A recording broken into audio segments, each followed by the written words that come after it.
Ladies and gentlemen, thank you again for tuning in. We're here at Rainbow Tai-Chi School with Rainbow Tai-Chi Master Choy, and we have a little audience here who are asking questions, and we've been reading some things, and one of the things we came across from your writings is the qualitum leap. And so one of the questions that we have tonight is what is the qualitum leap? Well, my personal story started when I was a child, and I saw this vision of an old man, and he radiated this quality of infinite joy, infinite peace, and infinite just all the qualities radiating from him. His hair was filled with stars and constellations. So my sense of awareness of who I am, of the quality that flows through me, was connected to this old man, whom 60 years later I discovered he was Lao Tzu, the founder of Taoist practices. And so when I talk about qualitum leap, I'm very personal about it, because I am authentically, seriously asking the question. When I look at so many wonderful scientific works talking about quantum physics and how does a particle A jump to particle B when the machine cannot see and record how did this particle jump? They have been asking this question, so they say it's a quantum leap. Okay? My proposition is that, and this is a challenge to all the scientists of the world, what is a qualitum leap? Because from my perception, the way a particle A have jumped to particle B, or position A jumped to a position B, it seems invisible. It seems that it's not possible to understand how the connection of A and B is, because you're looking at it from the quantitative perception. That's why you're not seeing it. So what they've discovered is that even the scientist's mind is affecting the experiment. But what is it? If a person feels sad, that person affects the way a particle of energy moves. The quality of sadness is measurable only by the emotion. It cannot be measured by a machine. You see, this is the problem. Because if you measure the wavelength in the brain and you see, well, that is a sadness, I'm sorry to say, if you put 10 people there and they all have sad feelings, they all have different wavelengths. You cannot categorize mechanically, right? So, qualitum leap is about connecting to the real quality of your being. That's the first important realization that I had, that I need to be who I am qualitatively in order to manifest all the dreams that I have. For example, building the Rainbow Tai-Chi School. Yeah, so the qualities of the rainbow energies came through and manifested a 5-acre beautiful school with that lovely house for housing students, and all the grounds, the 5 ponds and the gardens, the vegetables, the swimming pool. Everything here in this school is a manifestation of qualities. This is why we embody the term qualitum leap.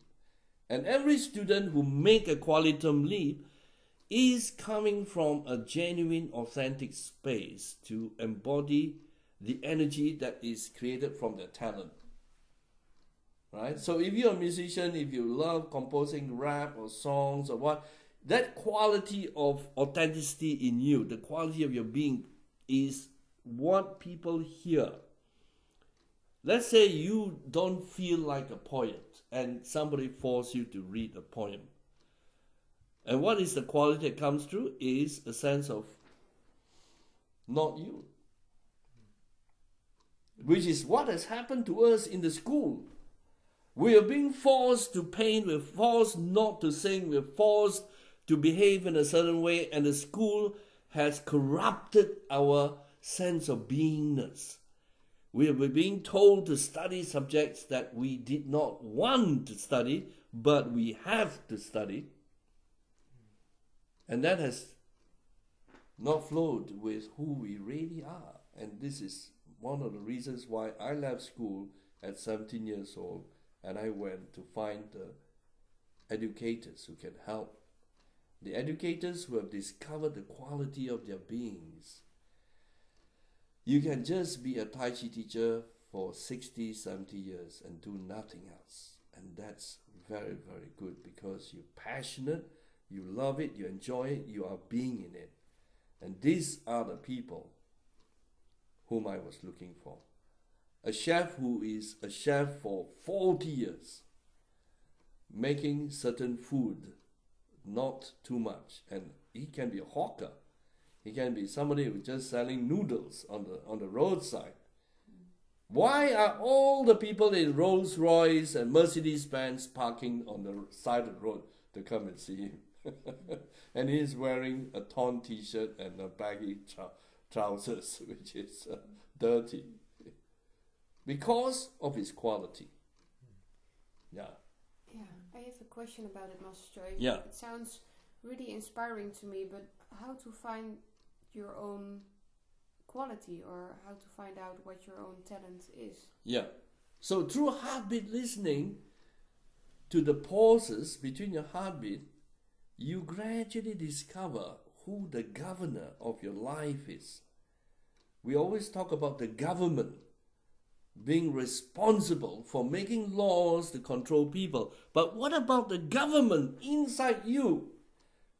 Is it coming from your heart or is it coming from your mind, from your head?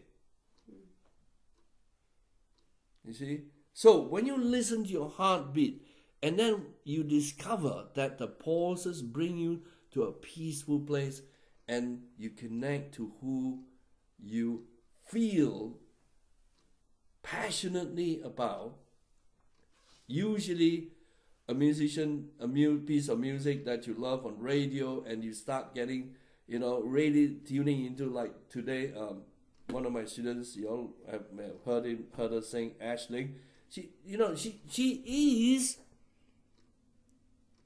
connecting to who she is when she sings, but she doesn't realize that for now. So we gotta keep encouraging her through her Tai Chi practice, through being herself, to follow what her heart passionately enjoys doing. Right? Yeah. Well, thank you, Master Choy, for this. This gives a lot of more insight in what the quality leap is. Yeah. And the next question is: we are interested also in the connection between Rainbow Tai Chi, and we've been hearing a lot of things recently about extraterrestrial life in different from different media, and we're interested what your view is on extraterrestrial life, and is there a connection between Rainbow Tai Chi and this topic, or?